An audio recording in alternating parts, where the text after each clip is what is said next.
2026 శ్రీ పరాభవనామ సంవత్సర యుగాది ద్వాదశ రాశి వాళ్ళ ఫలాఫలాలు. ప్రేక్షకులకి ఒక చిన్న ఇంపార్టెంట్ నోట్ అండి. గోచారం ద్వారా మనం గురుబలము, శని బలము, రాహుకేతు బలాలు కావచ్చు, ఆదాయ వ్యయ ఫలాలు కావచ్చు మనం చెప్పుకుంటూ ఉన్నాం. ఒక రాశికి ఈ సంవత్సరం గురుబలం ఉంటే వచ్చే సంవత్సరం గురుబలం ఉండదు. అలానే కొంతమంది చెప్తూ ఉంటారు, మాకు ఏళ్నాటి శని అయిపోయిందని చెప్తున్నారండి, లేదా అష్టమ శని అయిపోయిందని చెప్తున్నారండి, అయినా మాకు మంచి జరగట్లేదు అని. ఈ గురుబలము, శని బలము, అలానే రాహుకేతు బలాలు, ఆదాయ వ్యయ ఫలాలు ఇవేవి కూడా మన జీవిత కాలాన్ని నిర్ధారణ చేయవు, అంటే డిసైడ్ చేయవు.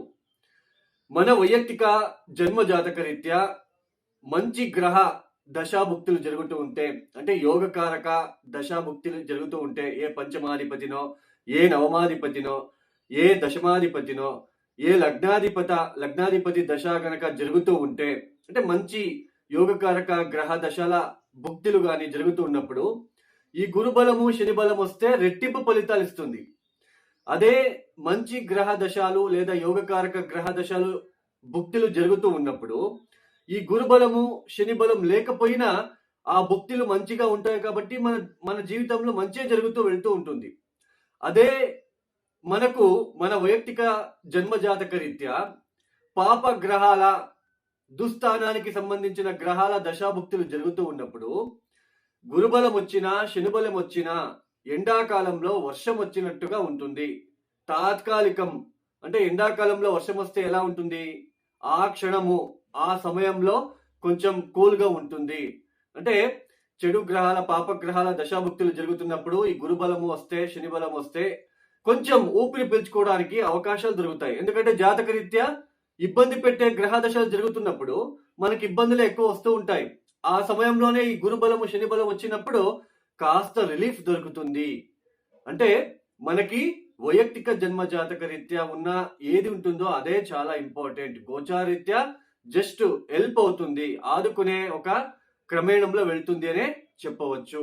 అలానే మరొక విషయం ఏంటి అంటే, గోచార రీత్యా విపరీత రాజయోగాలు, గజకేసరి యోగాలు, బుధాదిత్య యోగాలు ఇవేవి వర్తించవు. మన వైయక్తిక జన్మ జాతకంలో ఉంటేనే అవి వర్తిస్తాయి. గజకేసరి యోగం రేరు, 100 మందిలో ఒకరికి మాత్రమే ఉంటుంది. అలానే శుక్ర మహాదశ కూడా అందరికీ శుభ ఫలితాలని ఇవ్వదు. శుక్ర మహాదశ శుభ ఫలితాలని ఇస్తుంటే ఎందుకు ఇంతమంది డైవర్స్ అయ్యేవి, ఇంతమంది అమ్మాయిలు వాళ్ళ ఇండ్లాస్తో ఎందుకు బాధలు పడతారు? శుక్రుడు చాలా ఇంపార్టెంట్, లగ్జరీ కారకుడు. అలానే ఇండ్లాస్ కి చాలా ఇంపార్టెంట్. ఇండ్లాస్ తో వాళ్ళ లైఫ్ బాగుంది, వాళ్ళ జీవితం బాగుంది అంటే బికాస్ ఆఫ్ శుక్రుడు చాలా ఇంపార్టెంట్. అలానే మంచి భార్య కావచ్చు, ఆ భార్యతో సంబంధాలు బాగుండాలి అన్నా శుక్రుడు చాలా ఇంపార్టెంట్. శుక్ర మహాదశ అందరికీ యోగించదు. దీన్ని గుర్తించండి, వాస్తవాన్ని అర్థం చేసుకోవడానికి ప్రయత్నాలు చేసుకోండి. ఇక ఒక్కొక్క రాశి గురించి ఈ యుగాది ఎలా ఉండబోతుందో చూసుకుంటూ వెళ్దాం. మిథున రాశి ప్రేక్షకులకు స్వాగతం. మృగశిర నక్షత్రం 3-4 పాదాలు, ఆరిద్ర నక్షత్రం 4 పాదాలు, అలానే పునర్వసు నక్షత్రం 1, 2, 3 పాదాల వాళ్ళు మిథున రాశి కింద వస్తారు. శ్రీ పరాభవనామ సంవత్సరంలో మిథున రాశి వాళ్ళకి సంవత్సరం మొత్తం శని మీన రాశి అనగా మీ జన్మ రాశి నుంచి దశమ స్థానంలో సంచారం చేస్తూ ఉంటారు. సంవత్సరం మొత్తం కూడా ఆయన మీన రాశిలోనే, అంటే మీ జన్మ రాశి నుంచి దశమ స్థానంలో సంచారం చేస్తూ ఉంటారు. శని భగవానుడు మే 17 వరకు ఉత్తరాభాద్ర నక్షత్రంలోను, మే 17 దాటిన తర్వాత రేవతి నక్షత్రంలోను సంచారాన్ని చేస్తూ ఉంటారు. ఇక రాహు, కేతువు ఇద్దరు కూడా సంవత్సరం చివరి వరకు, అంటే డిసెంబర్ 5వ తేదీ వరకు రాహు యాజ్ ఇట్ ఈజ్ కుంభరాశిలో సంచారం, కేతువు యాజ్ ఇట్ ఈజ్ సింహరాశిలో సంచారం చేస్తూ ఉంటారు. అయితే డిసెంబర్ 5వ తేదీ తర్వాత రాహు మకర రాశి అనగా మీ జన్మరాశి నుంచి అష్టమ స్థానము, కేతువు కర్కాటక రాశి అనగా మీ జన్మరాశి నుంచి ద్వితీయ స్థానంలోకి ప్రవేశిస్తున్నారు. ఇక గురువు గారు జూన్ 1వ తేదీ వరకు మిథున రాశి, అంటే మీ జన్మరాశిలోనే సంచారం చేస్తూ ఉంటారు. ఇన్ని రోజులు వక్రించారు. మార్చి 11వ తేదీ వక్రతాగం చేస్తున్నారు ఆయన. జూన్ 1వ తేదీ తర్వాత కర్కాటక రాశిలోకి ప్రవేశిస్తున్నారు. జూన్ 1వ తేదీ నుంచి అక్టోబర్ 31వ తేదీ ఈ 5 మాసాలు మాత్రమే కర్కాటక రాశిలో సంచారం చేసి అక్టోబర్ 31వ తేదీ సింహ రాశిలోకి ప్రవేశిస్తారు. సింహరాశిలో మఖ నక్షత్రంలోకి ప్రవేశిస్తున్నారు. మళ్ళీ అక్కడ ఒక మాసం ఉండి మళ్ళీ వక్రించి వెనక్కి నిదానంగా మళ్ళీ కర్కాటక రాశిలోకి ప్రవేశిస్తున్నారు. ఈ గ్రహ సంచార రీత్యా మిథున రాశి వాళ్ళకి ఈ యుగాది దాటిన తర్వాత క్రమేణంగా ఆర్థిక అభివృద్ధి కలుగుతుంది. అలానే పెళ్లి విషయంలో ఎవరైతే ఆటంకాలు మీరు ఫేస్ చేస్తూ వస్తున్నారో, ఆటంకాలు విఘ్నాలు చూస్తూ వస్తున్నారో, ఈ సమయంలో యుగాది దాటిన తర్వాత క్రమేణంగా పెళ్లిలో ఉన్న అంటే పెళ్లి విషయానికి సంబంధించిన ఆటంకాలు దూరమయ్యి పెళ్లి ఫిక్స్ అవ్వడం లాంటిది జరిగే సూచనలు ఉండబోతున్నాయి. అలానే ఉద్యోగంలో ఉన్న ఒత్తిడులు తగ్గబోతున్నాయి. అలానే ఆర్థిక అభివృద్ధి కోసం చేసే ప్రయత్నాలు మీకు సఫలీకృతం అవుతాయి. అలానే సమాజంలో మంచి గుర్తింపు, మీ మాటకు విలువ పెరుగుతుంది. అలానే ముఖ్యంగా కౌటుంబిక విషయాల్లో ఉన్న ఆ గందరగోళ పరిస్థితులన్నీ దూరం అవుతాయి క్రమేణంగా. అంటే మే, జూన్, జూలై ఇక మీకు క్రమేణంగా అభివృద్ధి మీరు చూడబోతున్నారు ఈ సంవత్సరం. అలానే భార్యాభర్తల మధ్య ఉన్న ఒత్తిడులు క్రమేణంగా తగ్గుతున్నాయనే చెప్పుకోవచ్చు. ఈ దశమ స్థానంలో శని సంచారం జరుగుతుంది. అష్టక వర్గ బిందులు చూసుకోండి. 0, 1, 2 ఇట్లా అష్టక వర్గ బిందులు తక్కువ ఇచ్చి ఉంటే ఉద్యోగం విషయంలో చాలా ఇబ్బందులు, గందరగోళ పరిస్థితులు ఫేస్ చేస్తూ ఉండడానికి ఆస్కారాలు ఎక్కువగా ఉంటాయి. అంటే ఇప్పుడు ఉద్యోగం కోల్పోయి ఉంటారు. ఉద్యోగం కోసం ఎంత ప్రయత్నం చేసినా ఉద్యోగం దొరకపోవడము, లేదా ఉద్యోగంలో ఉంటే మీ కింద పనిచేసే వాళ్ళు మిమ్మల్ని ఇబ్బంది పెట్టడము, ఇలాంటివి ఉంటాయి. అలానే ఉద్యోగంలో మనశ్శాంతి అనేది ఉండదు. అంటే హ్యాపీగా ఉద్యోగం చేయలేరు, సంతోషంగా ఉద్యోగం చేయలేరు. అక్కడ చాలా ఇబ్బందులు పడుతూ మానసికంగా గందరగోళంగా మీరు ఆ ఉద్యోగం చేయవలసిన ప్రమేయం ఉంటుంది. అష్టకవర్గ బిందులు తక్కువ ఇచ్చింటే పెద్దగా గుర్తింపు కూడా రాదు ఈ ఉద్యోగం చేసే చోటు. అదే 4, 5, 6 అష్టకవర్గ బిందువులు కనుక ఇచ్చి ఉంటే ఖచ్చితంగా చాలా బాగుంటుంది. ఉద్యోగంలో అభివృద్ధి కోసం చేసే ప్రయత్నాలు మీకు సఫలీకృతం అవుతాయి. అలానే కర్కాటక రాశిలోకి ఎప్పుడైతే జూన్ 1వ తేదీ నుంచి గురువు గారు ప్రవేశిస్తారో అప్పటి నుంచి గురు దృష్టి దశమ స్థానం మీద పడుతుంది. దశమ స్థానంలో శని ఉంటున్నాడు. ఈ సమయంలో ఉద్యోగ అభివృద్ధి కోసం చేసే ప్రయత్నాలు చాలా బాగుంటాయి. అలానే ఇంకొకటి చెప్పాలండి, ఈ కర్కాటక రాశిలోకి గురువు ప్రవేశించిన తర్వాత అష్టకవర్గ బిందువుల్ని చెక్ చేసుకోండి. 0, 1, 2, 3 ఇచ్చి ఉంటే వాళ్ళకు ఒకలాగా ఫలితాలు, 4, 5, 6 ఇచ్చి ఉంటే వాళ్ళకు ఒకలాగా ఫలితాలు. అందుకే ఈ ఒక్కొక్క రాశిలో లక్షల మంది ఉంటారు, అందరికీ ఒకేలాగా ఫలితాలు ఉండవు అని ఎందుకు చెప్తాను, చాలా సార్లు చెప్తూ ఉంటాను నేను. ఎందుకు అంటే దీనికే వాళ్ళ అష్టకవర్గ బిందువులు, సో తర్వాత వాళ్ళు ఏ దశాముక్తి జరుగుతుంది వాళ్ళకు, అది కూడా మనం చూసుకోవాలి. మొత్తానికి ఈ జూన్ నుంచి అక్టోబర్ 31వ తేదీ వరకు గురుదృష్టి దశమ స్థానం మీద పడుతుంది కాబట్టి కొంచెం ప్లస్గా మారుతుంది, అభివృద్ధి చూస్తారు. ఈ గురుదృష్టి శని మీద ఉండడం వలన మీకు ఏదైనా విఘ్నాలు రాకుండా, ఆటంకాలు రాకుండా ప్రతి పనిలో మీకు సఫలీకృతం అవ్వాలి అంటే రుద్ర జపము, రుద్ర హోమం లాంటిది చేసుకోవడము, లేదా మాకు వీలవదండి అంటే నిత్యం కూడా మార్నింగ్ ఈవినింగ్ శివారాధన, ఓం నమ శివాయ, అలానే మృత్యుంజయ మంత్రం. శని గురు ఇద్దరికి కూడా శివుడే చాలా ఇంపార్టెంట్ అండి.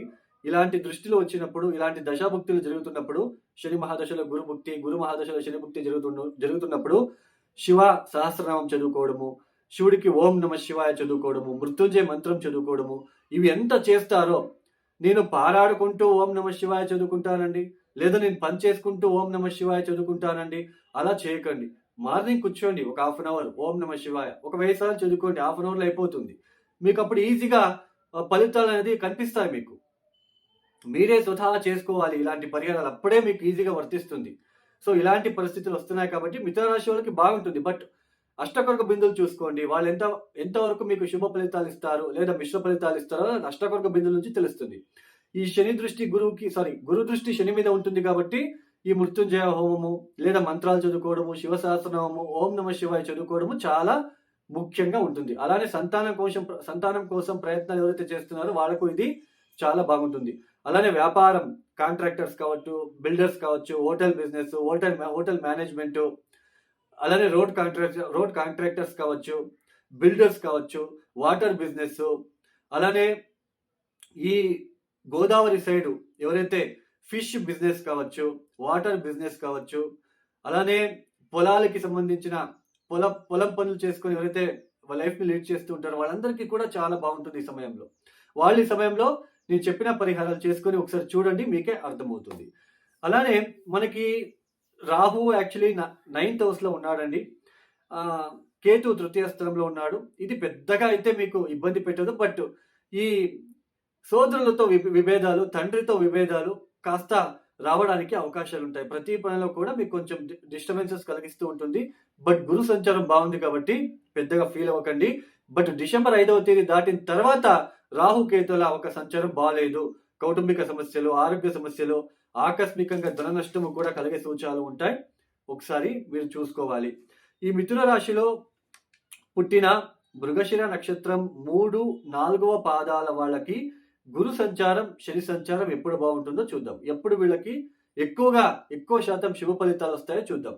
ఈ మృగశిర నక్షత్రం పుట్టిన 3, 4వ పాదాల వాళ్ళకి గురు సంచారము జూన్ 18వ తేదీ నుంచి ఆగస్ట్ 19వ తేదీ వరకు ఎక్సలెంట్ పీరియడ్. జూన్ 18వ తేదీ నుంచి ఆగస్ట్ 19వ తేదీ వరకు మీరు చేసే ఏదైనా ముఖ్యమైన పనులు ఈ సమయంలో ప్రారంభిస్తే చాలా మంచిది. అలానే అక్టోబర్ 31వ తేదీ తర్వాత మళ్ళీ కాస్త మీకు గురు సంచారం అనుకూలిస్తుంది. అలానే శని సంచారం ఈ నక్షత్ర జాతకులకు అంటే మృగశిర నక్షత్రం 3, 4 పాదాల జాతకులకు ఎప్పుడు బాగుంటుంది అంటే మే 17 వరకు ఎక్సలెంట్ ఉంటుంది. మే 17 దాటిన తర్వాత ఉద్యోగ బదిలీల కోసం చేసే ప్రయత్నాలలో ఆటంకాలు కలిగిస్తుంది. అలానే ఆరిద్ర నక్షత్ర జాతకులకు ఈ గురు సంచారం ఎప్పుడు బాగుంటుంది అంటే జూన్ 18వ తేదీ వరకు బాగుంటుంది. అంటే ఈవెన్ జన్మరాశిలో ఉన్నప్పటికీ మీకు లబ్ధి బాగుంటుంది అని చెప్పుకోవచ్చు జూన్ 18వ తేదీ వరకు. అలానే ఆగస్ట్ 19వ తేదీ నుంచి మళ్ళీ గురు సంచారం మీకు అనుకూలిస్తుంది. మీరు చేసే ప్రతి పని ఈ సమయంలో మంచి ఫలితాలని ఇస్తుంది.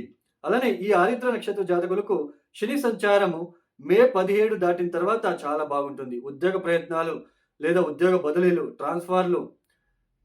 ట్రాన్స్ఫర్ అవ్వాలి లేదా ఇంక్రిమెంట్లు అవ్వాలి, ఈ సమయంలో ప్రయత్నించండి మే 17 దాటిన తర్వాత.